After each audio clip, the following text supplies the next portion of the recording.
I hear a past Prime Minister of Jamaica couldn't read all right. A lie them a tell. It's true Annie Palmer used to kill her husband them and suck them blood. Pure lie that man. It's true say all the black people who live in Jamaica come from Africa. Bag a lie. I heard say the word reggae was made up by a white Englishman. Lie. Pinchy COVID Productions presents A Lie Them a Tell. Hi, I'm Liza B. Welcome to a Liza B. Tell. I am pleased to introduce our guest, Keeling Beckford. He's here with us, visiting all the way from where, sir? New York City. New York City. And you're also a radio host, is that so? Yes, ma'am. Come, yes, tell us a little bit about yourself. Well, my name is Keeling Beckford. I wear many hats, right? I'm a singer, producer, radio host, actor. I do everything. I call myself an all-rounder in the music industry, entertainment industry. Oh, yes. Jack of all trades. Jack of all trades. And master of all, I should say. Some of them. You know how we creatives are, right? Yeah, man. We Jamaican, we can do mountains, man, move mountains. With them little We're small. resilient. Huh? We're resilient. And anywhere you put us, Yeah, we man. thrive. Yeah, we just fit in, you know? Anywhere you put a Jamaican, especially in New York, Oh, boy. we thrive. Any part of the world, any part of the I said New York. You know why I say New York? Yeah. I bet you wouldn't tell me why. No, I don't know. I think New York is one of the toughest cities in the United States. Tougher than Chicago. I know And- they can't speak of New York, you know, but if you can't make it in a New York, you ain't gonna make it. No, that's why I say. And that's why I say. Yeah, that's why you say. Exactly. Okay. Yeah. Yeah, man. If you can't thrive anywhere, if you can't thrive in New York, you might as well go live somewhere else where Yeah, man, you can just you don't survive. have to do all of the fast-paced thinking. You have to be on top of everything. Yeah. But Keeling, more importantly, today we're discussing the many myths Of about reggae, Yeah. reggae music. It's been an interesting topic over the last couple of months, to be very honest, because I've been seeing so many stories circulating social media as it relates to the origin of reggae music. There was an African artist who claimed that reggae belongs to Africa. And like before, I jumped out of, I wouldn't say total ignorance, but some amount of ignorance to kind of somewhat give weight and validation to what he was saying. Truthfully, what I do know is that the roots of reggae, the sound, the beat, the rhythm is definitely Jamaican, but the roots came from Africa. Not come from Africa. Not come from Africa? No, man, I like my tale. No, So, Keeling, you were talking about radio and where you are, the journey. What has it been like for you? So long, Jamaica, they do a song called It's a Hard Road to Travel and a Long Way to Go. Many rivers to cross. Like I said, well, accidentally, I dropped in that situation, right? Like I said, when I was at WRL, a friend of mine, I had a record store at the time, and with my knowledge of the music, and he wanted, WRL was just breaking it back to reggae. They used to be in reggae and they changed, and he wanted a reggae slot, and he called me and asked me if I could produce it. So I said, yeah. So he said, I give you the choice to pick the DJ that you wanted. So I picked a couple of guys, friend of mine, right? But like I said, they didn't turn out to be a friend. They wanted a job, so I walk away just like you. Medium, ego, eh? Yeah. And I walk away, and then I switched to WVIP, and I had a friend of mine who used to host a 15 minutes radio program for me, right? So he wasn't doing what I was paid him for, try to shortchange me all the time, right? So I say, watch man, if I'm paying you for 15 minutes, I don't want your 10 minutes. Right. And him say, well, it's my show and I do what I want. So I say, it's my money, so I do what I want. So I just quit. Another friend of mine, right, said, Keeling, I don't hear you on the radio no more, your 15 minutes slot, So I said to him, well, the man had charge changed me, so I decided to quit. So he said, I wanted to come with him, you know. So I said, how much you charge? It's half of what the guy used to charge me. When he charged me for my half an hour, the guy used to charge me that for 15 minutes. Oh. Yeah, so I said, yeah, so I get a new crew now, right? I put them in front of the mic. I stay behind, you know, tell them what to say, the music and select the music and everything like that. It's going good for a while. And, you know, in Jamaica, and they get swelled and it's all about them, you know, and things like that. And I said, can't work like that. And a man said to me, so, well, if you don't like what I do right, then just go do it yourself. So I said, why you don't think I can do it? Yeah, so that was it. So the first week, in front of the mic, right, everything was a little shaky, you know. The second week, things get better. The third week, I find my foot, you know. Nice. Yeah, and I've been there for what, 22 years. Nice. Yeah. That's a long time, a very long time. I know ego tends to be something that most entertainers and people in the media industry tend to be filled with. Speaking of ego and the media, we want to talk about reggae, the genesis of reggae. There has been much speculations that reggae belongs to Africa. And I have been seeing much of that on social media. I actually jumped on the bandwagon to add my little validation to that claim by saying that reggae, the roots of reggae, though reggae is not from Africa, the roots of reggae belongs to Africa. But then there seems to be some form of myth that has to be debunked, as we say, Liza B. Tell. So, Liza B. Tell, all right. Where reggae developed in Africa, somebody would have to tell me, because I was there when reggae was started. I'm on the 10 person who make reggae. I can tell you how the name come up, the person who do it, and the first set of reggae songs. So how that come from Africa? I don't think, well, for me, as I said, the roots of reggae is coming from Africa.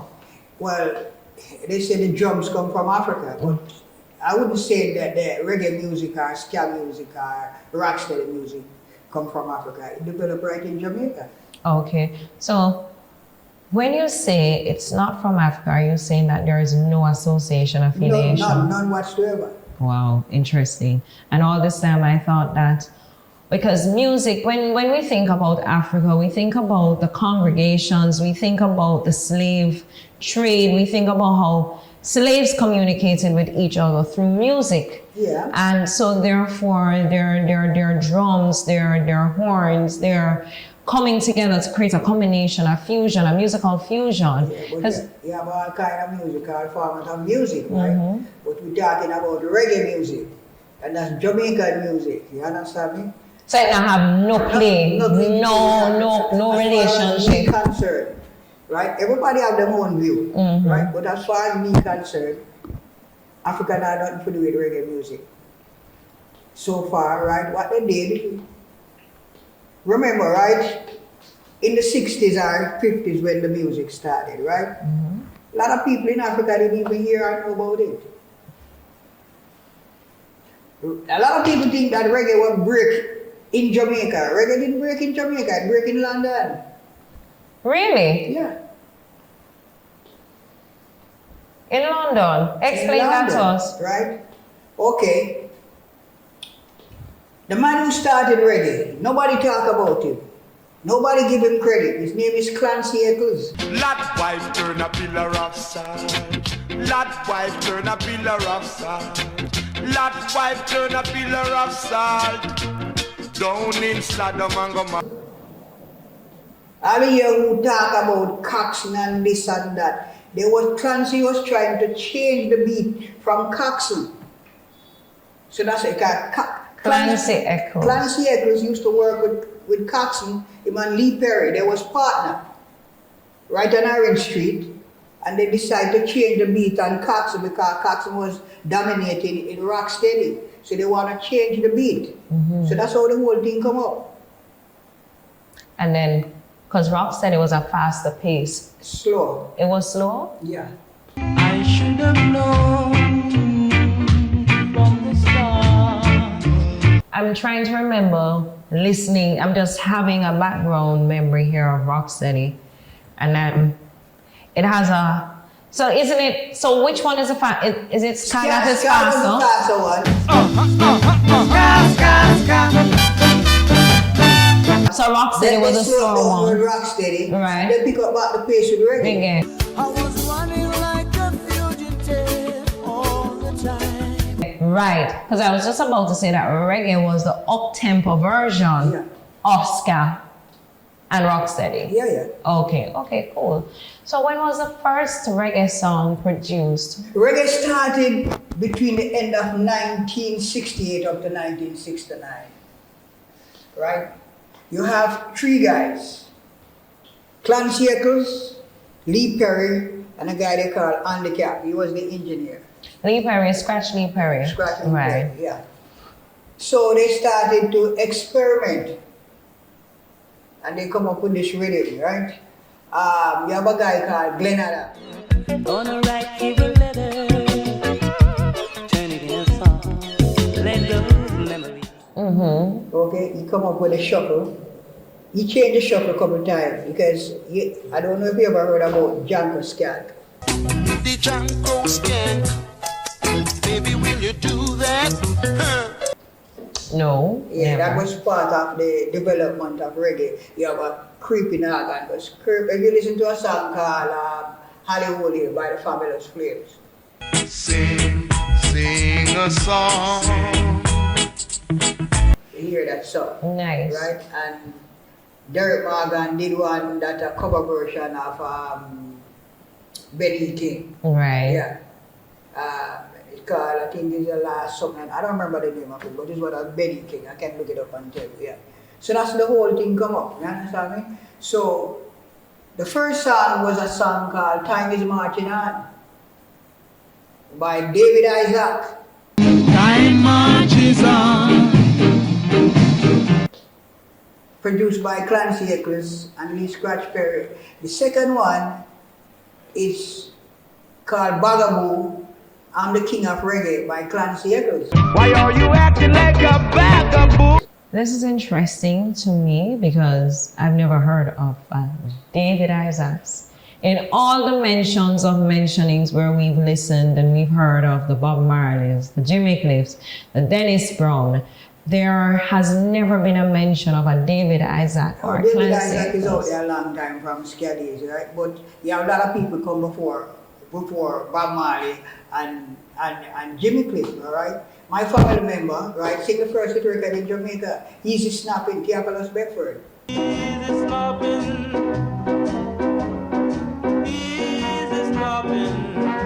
And Bob Marley is not the first international artist, was Millie Small and Prince Buster. Billy Small. And Prince My boy, lollipop, you make my heart go giddy up. and Prince Buster. And Prince Buster. Madness, madness, they call it madness. You know, I find our musical history to be so rich because it's like the digger you deep is the more you find. And the names that you're mentioning right now on this set, I've never heard any of these names.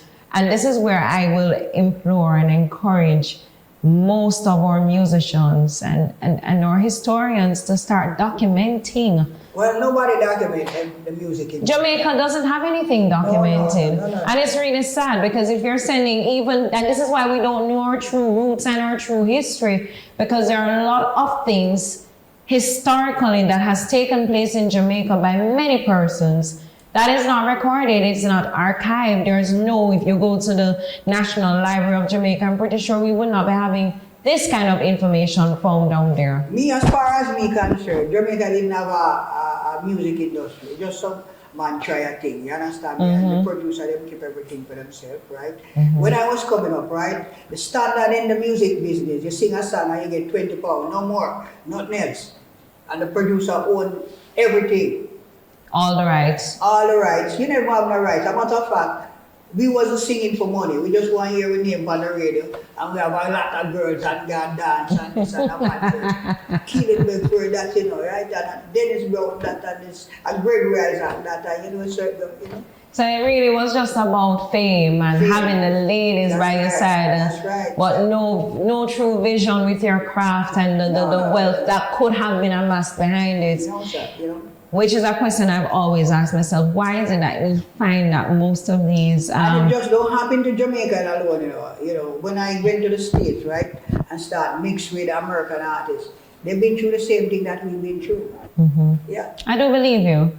I do believe, and it was a different time then.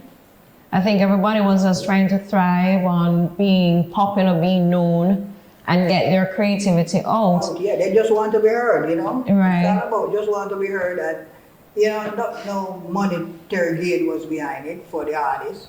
You know, we didn't even know about publishing. I don't know about publishing till I went to London. And you said something about London, reggae in London. When reggae started in Jamaica first, right? Yeah, a lot of people didn't know, supposed to understand. The music industry was controlled by a lot of Chinese. The Byron Lees, the whole of them, you know. By the who? The Byron Lee. The Chinese? The Chinese used to. So we're talking that this has been dating back from... Yeah, Chinese, the people with the money who used to run the business was Chinese. Yeah. So Byron Lee was... Byron Lee, the Corys and all of these guys, red-skinned guys, them control the business. I tell you something, you know, sometimes when we used to get record play, we go to the press and copy a record, right, with federal on it, and paste it on our record, and take it to the radio station, and them think it's a federal record. It's not a federal record. And so we used to get play, you know. What do you think the reason was behind it? Well, money run, them say, I can't even say that bullshit to our cotton. They say, it's money run the business. We didn't have any money, right? Our biggest market was jukebox. So I hear you say it's money run, but I've had some conversations with other big bosses in the business. Their look and take on it is that how Byron Lee and the Dragonaires, when you dated back to those dates, I thought that Byron Lee was more in the late 70s, 80s. No, Byron Lee coming from the 60s. From the 60s. Way back, yeah. So people like Kestin and all of these guys, Sonny Bradshaw and the whole of them, yeah. Not to lose my point, in speaking and having these conversations, I learned that it was more of the business approach and how they presented themselves. Because what happened was that the image that was displayed by the other artists, they didn't take their presentation seriously. And so therefore, it made them more marketable. It made Mr. Lee and the other name that you just mentioned more marketable to be able to be taken seriously, to be going internationally with most of these songs. Who was the first man who started put out a song internationally? It's Duke Reid. And that was one of the black man, Duke Reid and Coxsone. I think you got three of them, another one they call Liquor Wonder. I should have known from the start that you're not meant. Right? Coxsone is Sir Coxsone, Sir Coxsone died. Right. But Duke Reid was the first one who started to travel and go to London. Right. Yeah. Okay. But coming back to Jamaica and the reggae business now, okay? When reggae started in Jamaica, right, you had two classes of music, uptown and downtown, right? When the downtown man creates something, the uptown man copy it, they get all the radio play, they have the money, they can pay the jacks and they get play, right? The man who created the business downtown didn't get anything, right? And would that again boil back to continue, right? There was a white man come to Jamaica by the name of Dem A Tell, right? I thought you were gonna say Christopher Blackwell, but anyway. No, Blackwell used to work with another Chinaman, Beverly's, right? Even the name of the reggae, right, is a man who spelled the name, I don't remember his name, but he have a magazine called Swing. So when we come up with the name, translators come up with the name reggae, they couldn't spell it. He spell it R-E-G-G-A-Y. That's the first set of reggae come out with spelling that way. When Dave Beckford come to Jamaica, saw the music, he took it to London and marketed it against hippie. And he changed the spelling of it. To the current spelling. Spelling now, right. Yeah. So there's nothing like say Jamaican break reggae, broke reggae. Yeah? No. They're not even like it. They was mostly into Jamaica. In the early days, Jamaica preferred calypso.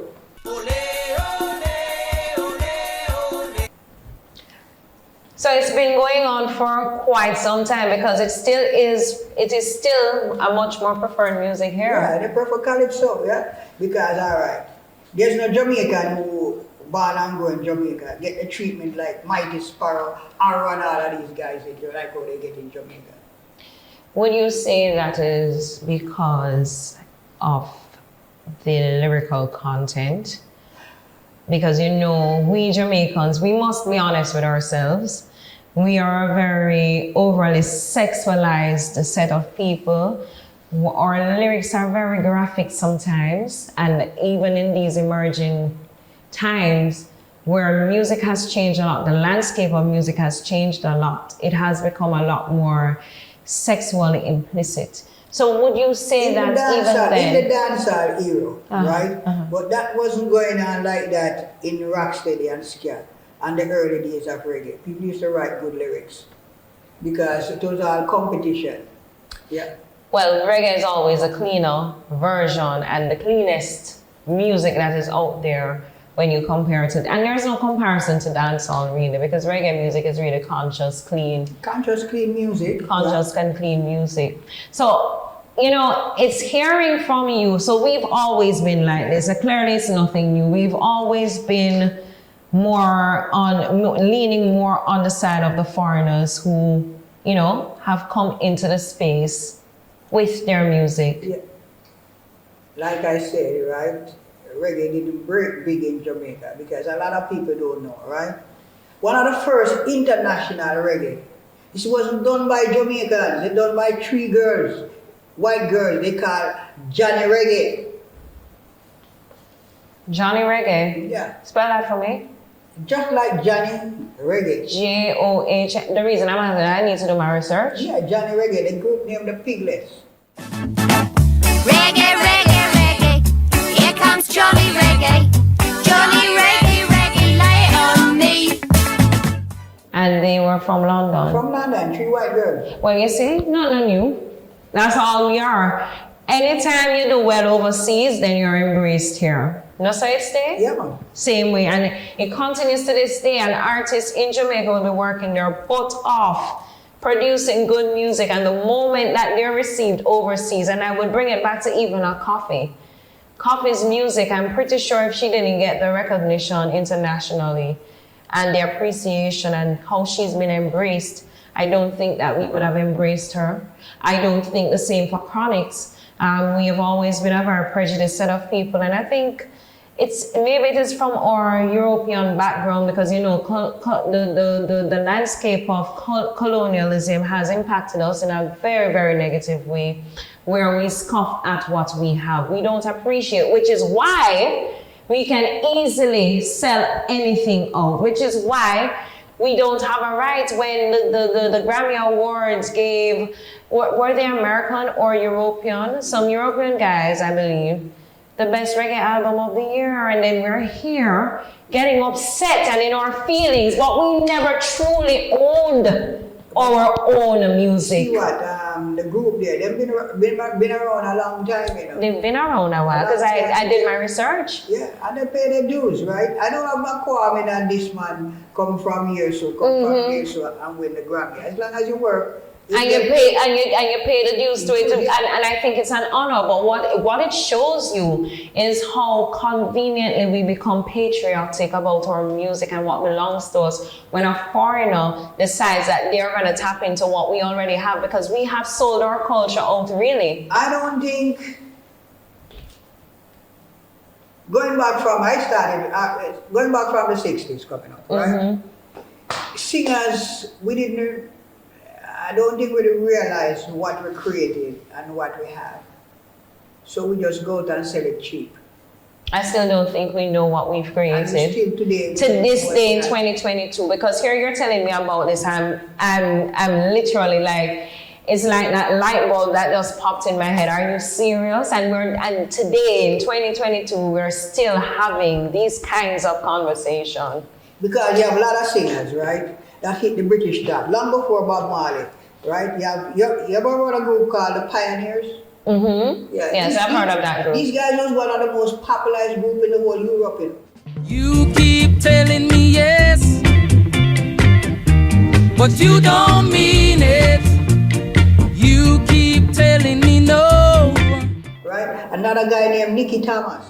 For the party to go. Oh, but you know, she get by. Oh, she's living in the love of a common people. Smash through the heart of a family man. That is gonna buy her a dream to cling to. Mama's gonna love her just as much as she can. You don't hear nobody talk about these guys. These are the guys that paved the way. Long before Bob Marley come along. So there was reggae before Bob. Oh, a lot of people. Reggae before Blackwell took it to the world. You have another guy bigger than Blackwell, the one that used to produce Prince Buster. He was in London at that time, bigger than Blackwell. When Blackwell rise up is when he did Millie Small, My Boy Lollipop. Right? And that was big. Take a artist like Wilfred Jackie Edwards. I don't even hear nobody talk about him.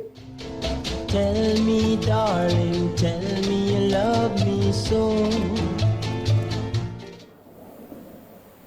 Call the name again? Wilfred Jackie Edwards. My dear, nobody has spoken about many of the names you've mentioned. The David Isaacs, the Clancy Eccles, yeah? And this guy. The guys that paved the way for reggae, you know? Wilfred Jackie Edwards wrote song that the Beatles sing. A lot of people cover it. Tom Jones, all of these guys cover it. And this is where we haven't protected what we have. It is a crying shame. And let me tell you something. Jamaica's history of reggae, reggae is what really has helped to create Jamaica or make Jamaica that staple in the world where everybody loves Jamaica, because when they think of reggae, they think of Jamaica. When they think of Jamaica, they think of reggae. Bob Marley.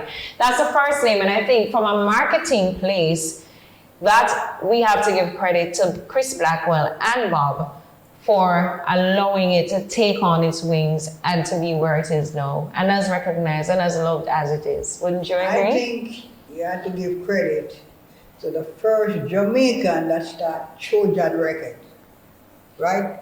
Trojan Records is the company that started launch reggae music through Europe, all over the world. You understand me? Mm-hmm. Yeah. Blackwell just come, you know, like some people lucky than some. It's like you go out there, right? And you have an idea, but you didn't have the money to get it across. Right. Right?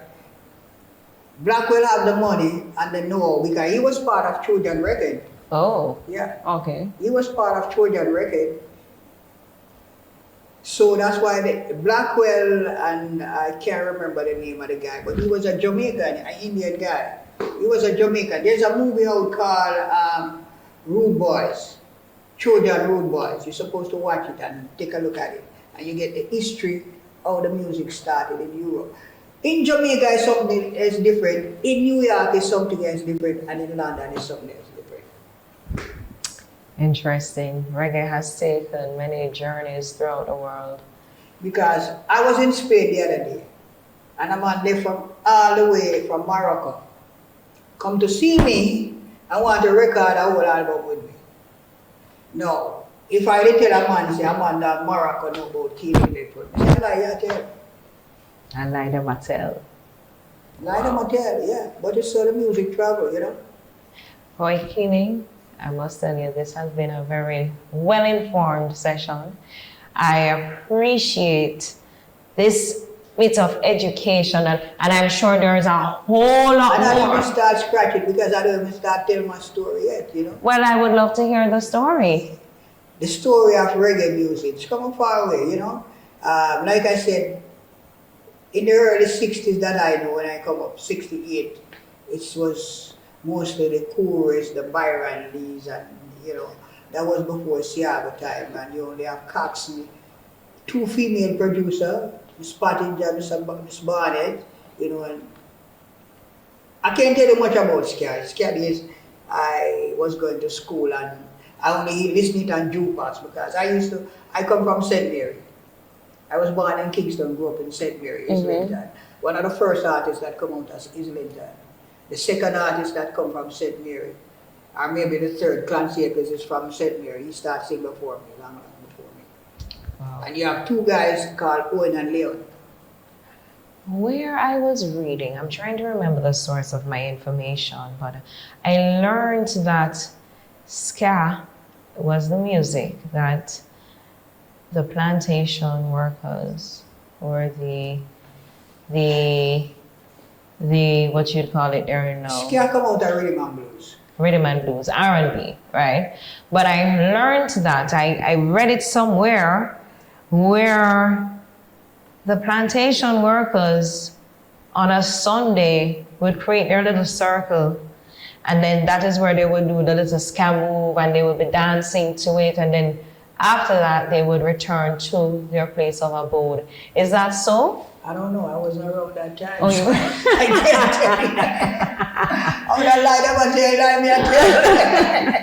it. But I read it somewhere and I said, this is interesting, which is why I made reference and I reiterate the origins of reggae, the roots of it belonged to reggae. Sometimes when I hear people say, oh, this is the first reggae song, I laugh. Like they said, Nani Gold was the first reggae, and it's Larry Marshall. But nobody ever tell them, say, well, that song that Larry Marshall sing, right? It was Jacob Miller create the rhythm. You understand me? But in them days, right? See, I create a rhythm, right? And I might can't sing the song proper, right? Mm-hmm. They just put you aside and call for the big time singer. Him sing the song, you don't get no credit. Right. While you do all the work and come up with the rhythm, right? And it's long after a couple of years after, a man I go through a tape and find, I said, but wait, it wasn't Larry Marshall do this tune. It was you. Jacob Miller. Take your start, come back to something else, right? The great taxi rhythm. That slided and everybody are taxi. Right. I'm the one who created it. You're the originator for the taxi rhythm? rhythm? I'm the original creator for that 1960. I love the taxi rhythm. 1972. So that rhythm has been around for eons. But in those days, right, you didn't name rhythm, you'd go by the song. Mm-hmm. So what, the name of the song, it released on under two title. Soldier Boy and Ain't Got No Love. You can look it up, it's on YouTube. My whole world is falling down just because you're not around. And Soldier Boy and Ain't Got No Love. Ain't Got No Love, Keeling, Beckford. I will definitely be doing that. As I said, you're spitting a lot of info, a lot of knowledge that I myself had no clue. It's just surface stuff I know. And that is because even if you go on Google and you get Wikipedia, you are not able to uncover the true roots. Yeah. And in those days, right, say you used to have Federal, West Indies, Coxsey, Duke Reed, and everybody have their own spy. So man, he got treasure, you know, and him say, boy, Duke, I hear them man, they have planned something else, and go, change something for you, you know, and it's said girl, everybody have their own spy, you understand me? So something I go on a treasure is something different from Upper Coxsey, something different from Bell Road or Federal. Everybody have their own little story, right?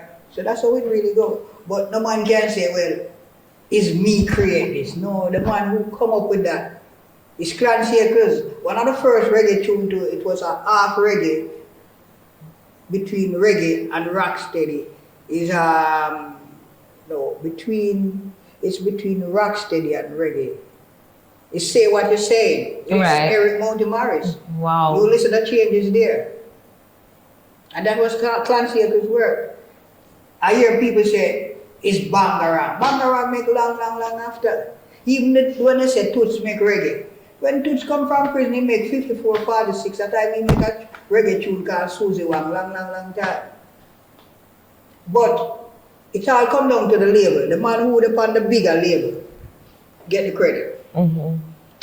Which Clancy and Scratch didn't have any money. Right. You understand me? But Beverly's, Kang, they have the money, they control the radio and newspaper and everything like that. So they just drown you. I learned that he was booed off stage on his first performance here in Jamaica. And I said, wait, Bob Marley, the great Bob Marley, getting booed here in Jamaica? But why it don't surprise me? Because I know how our people stay. And he was well received when he performed overseas. Yeah, but what you gotta realize, you see, Bob Marley was just a ordinary guy like anyone else. Alright? Yeah, I know Bob from a little But it's all in the marketing though. You're from Trenchtown. Before he catch this, right? Trenchtown, he started out with Caxton. My uncle used to play piano and all of him sang them. You understand me? And even before Chris Blackwell, nobody talk about Johnny Nash, who used to carry Bob Marley all over the place and introduce him. Those are elements influences. Johnny Nash took Bob Marley, signed Bob Marley before Chris Blackwell. Well, okay. Yeah. But I think Bob had a very good marketing team, and that is what made Bob the brand he is. Chris Blackwell have a good marketing team. Bob didn't have any money. Chris Blackwell. That's what I'm saying. Bob had a good marketing team, so Chris marketed him. That's his marketing team. That's right. You know, and the investment were good. The returns on the investment was good, great. was good. You know, so it was so interesting to learn that. I laughed because I'm saying Jamaicans really have not changed, because it is still the same thing to this day. You get a new artist who goes on the stage to perform, they may boo you, they may not, but the chances are you might get booed. Sometimes when you get booed, you know, you get better, you know, you start practice more and, you know, develop your craft more, you know. Very true. Yeah, I get booed. Oh, you got booed? Sure. How did you manage that? See, I used to sing like from Sunday school days. I started out in the church with my grandmother. And the first time I went on a big, like a stage show in Port Murray, right? I was to sing a song and I forget my line. Yeah, I was singing and I got a brain. Everything just dead. I couldn't even remember the song. And people start booing me, you know? Yeah. The following week, I mash up the whole place, yeah. Come back with again. Yeah, we come not back with coming. again, yeah. But I think that was your first time you perform before a big audience. Yeah? Right. Yeah, and then you put them Stage fright. Stage fright, yeah, you know. But that's how it goes, you know. But reggae come a long way. Even in the States, when I go to the States, right? God bless Roman shop, he pass and gone, right? We singing at every corner promoting reggae, and them Yankees used to say, man, I don't go back to the island with no coconut music, you know? Really? Yeah. You know how they're kind of ignorant sometimes. Yeah. And look at it now, everybody is on the bandwagon. Yeah? Exactly. So, I remember we speaking briefly, you had mentioned somewhere along the line that you also produced hip-hop reggae. Oh, yes. Tell us a little bit about hip-hop reggae. I've heard about pop reggae. Never heard of hip-hop reggae. Hip-hop reggae. Hip-hop. The first person that produced hip-hop is a guy called Peter Brown. Right. Okay, then you have Bobby Robinson, Sylvia Robinson, then Keeling, Beckford. It was three of us, a team. Phil Pratt, you ever heard about Phil Pratt? No, never heard. Phil Pratt is a famous producer in Jamaica, right? He produced things like Artebella with Ken Boots, you know, Strange Things with John Oates, a lot of hits. He's a hit maker. Pat Kelly, all of these guys, yeah, you know. But he moved to the States, and we still live on Amsterdam Avenue, you know. So when hip hop comes along, I see the opportunity, you know, because it's the same thing like you put a DJ on a radio. That's nothing new, you know. You're right. And then I used to be in the Bronx, over by a club called The Fever. That time breakdance used to be in. Yeah, yeah.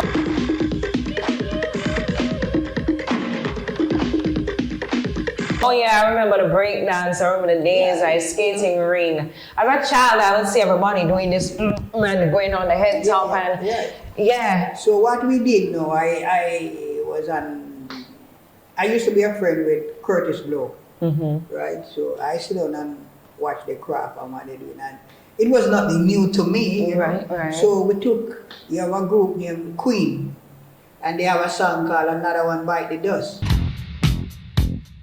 Another one bites the dust.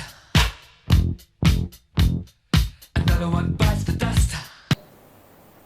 You know that song? Another One. I know the song, Another One. Yeah. So we took that song, go inside the studio, and make it back over, and then we put 3 guys called Maximus 3 on it. Maximus 3, girl. Oh yeah. And becomes a big hit. You know, you can look it up. So in 2006, when we were watching, these are when we had MTV Caribbean. Okay. They interviewed LL Cool J, because you know he's a godfather from the rap world. LL Cool J, Doggy Fresh. They come after. They come way down the line. They come way down the line. And one of the things LL Cool J said was that, truthfully, we need to pay homage to dancehall and reggae, which is their community, because dancehall is actually the cousin of rap. And he said, reggae is also one of the foundations. No, I wouldn't say dancehall, because when LL Cool J come along, right, we making rap record years before them. Years. You gotta talk to people like Grandmaster Flash. Yeah, TJ Swan and all of these guys. They are the early guys that started rap music. They come way down the line. It's just like we started out in Rocksteady and now we come to dancehall. So dancehall get all the credit and make more money and stuff like that. Yeah, but when we started out selling record in our car trunk and build up this thing, you know? The way it's at today. And look at the vision, what it has produced. That's right. Wow, an amazing interview here with Keeling Beckford. Keeling, is there anything else that you'd like to add to this before we close off the show? Okay. I gotta thank you for this opportunity. You know, I come to Jamaica very regular, but I'm not into giving interviews and stuff like that. Because you know, Jamaican people is kind of funny. You know, and, we are very. And the thing I find, right, is like me who leave Jamaica, went to America and London, learn a lot of things. Right? If I come and I start talk to you and say, you know, I can do this for you, I do that, and you look back and say, oh, because Keeling, we used to walk up and down the street and say, you don't know nothing. But if a white man come here now and he don't know nothing, right, he sell you a bag of goods and you buy it. Because of how we have been programmed, it's all in programming. It is what we have been sold to believe.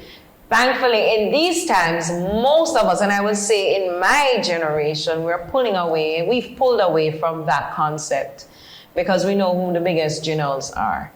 Yeah, because right now, reggae have about, what the last time I heard from a publisher was about 40 million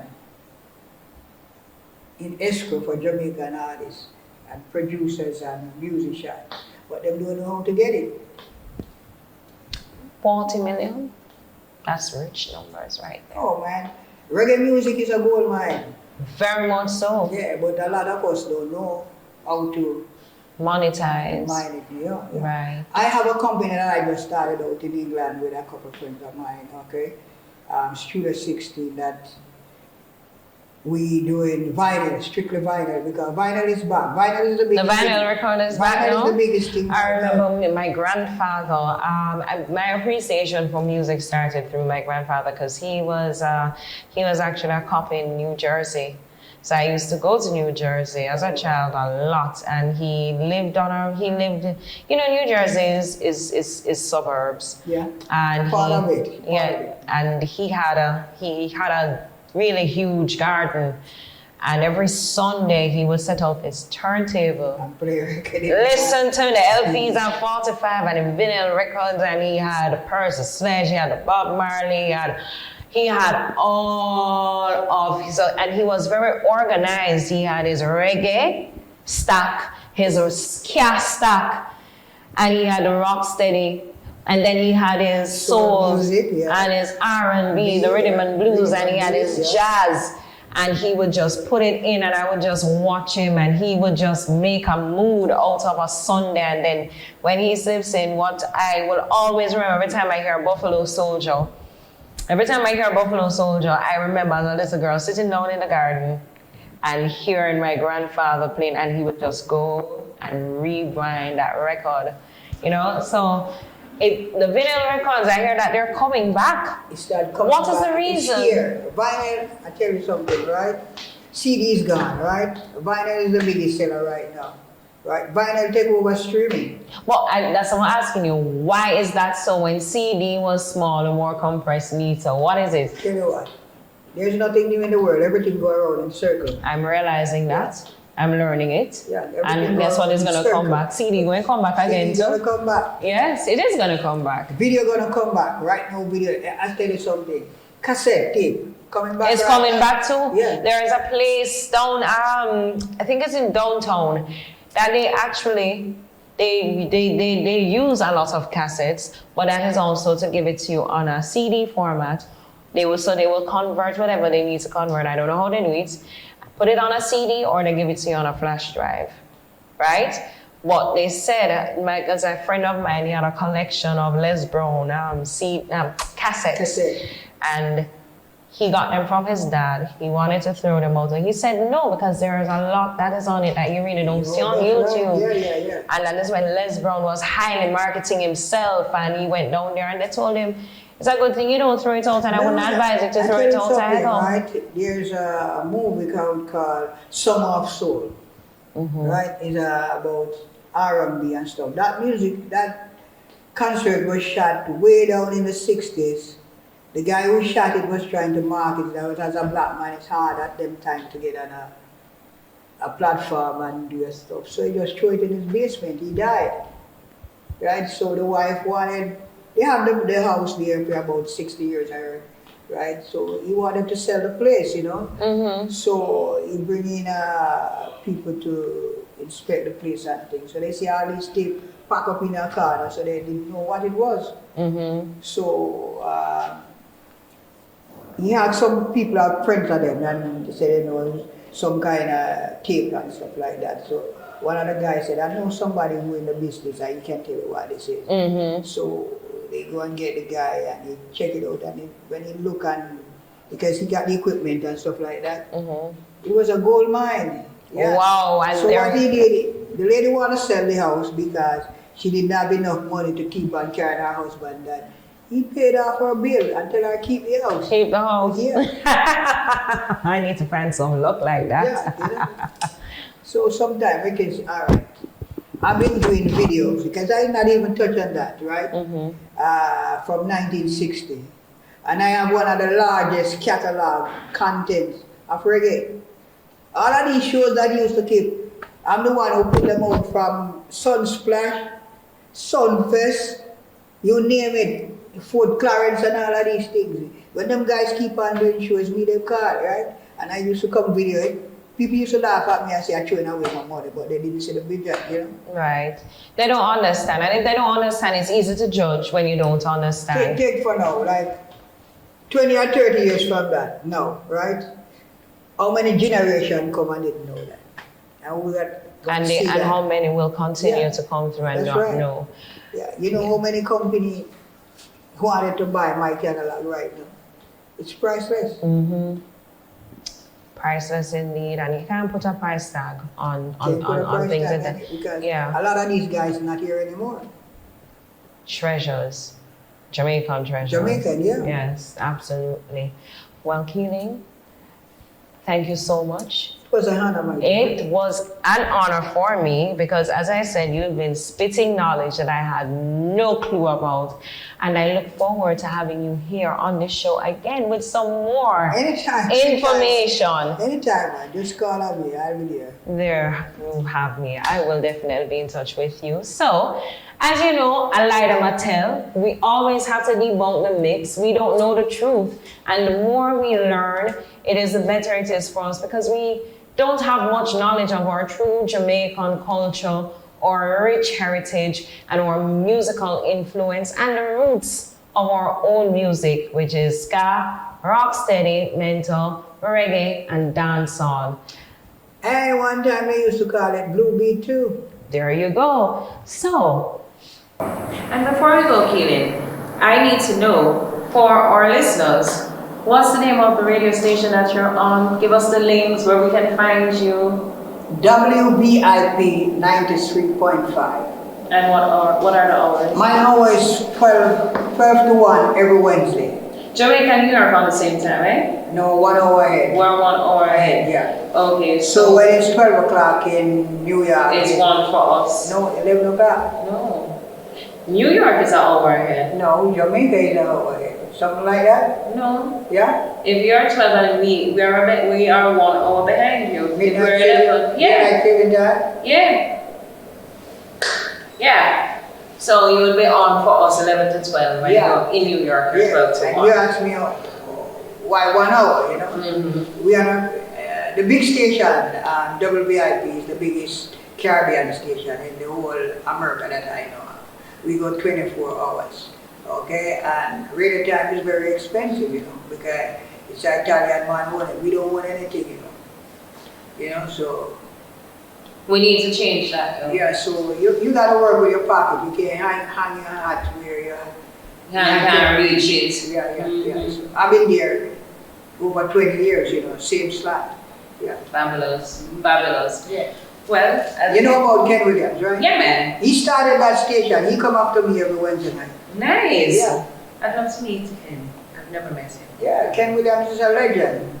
Very much so. Yeah, he started the whole reggae business actually in New York City. Fabulous. Yeah. I'd love to meet him.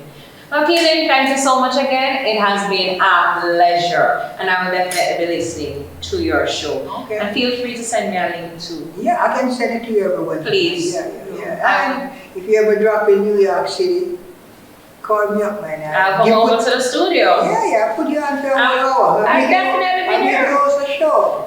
That sounds like a plan. I would be honored. I will definitely do that. Yeah, maybe I can tune you in even for 15 minutes every Wednesday. Who knows? Okay. See? I like when, you know, I see people with talent, you know, you give them a break because I get a break, you know. Yeah. And you open up the floor for somebody else. Yeah. No man is an island. No. And that is what a lot of us don't do. We don't pay it forward. We think it's all for us and nobody else. We have to learn to be kinder to each other. And that is why other races succeed. Most of us don't, because we think it's just for us alone. Close the door, nobody else is to get the same benefit. And I've always been a big believer that the pie is big enough. It's always big enough. To share. But we have a scarcity mentality and we think that there's not enough, so this is what we start doing. Yeah? But thank you so much again, Keeling. I can't tell you how honored I have been. You are literally a part of history, a major part of the musical history and the fraternity. And these are where we say they're the unsung heroes. Politics, nobody acknowledges me in Jamaica. Overseas, I got so many awards from there. As a matter of fact, I was all invited to the White House. I didn't make it. Yeah. Well, guess what happened? I think mainly it's because the majority of your ears have been over there. And you know, Jamaicans, like I said, we're a very tricky set of people. I would even go back to even as far as Spice. She may be very raunchy and raw, and we can't appreciate it. And that's okay, because I don't like all of her music, but there's one thing I can tell you that I love the most about Spice. She was the rejected one from the local scene. And look at where she is now. And Spice came out in that time before the influence of social media. Okay. She's put in her work, she's done her part.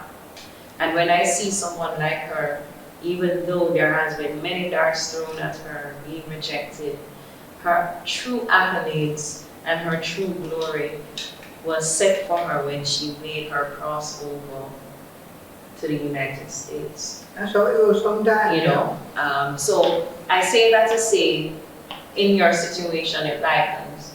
Same thing with Same thing, you know? Yeah, because I live in New York City, right?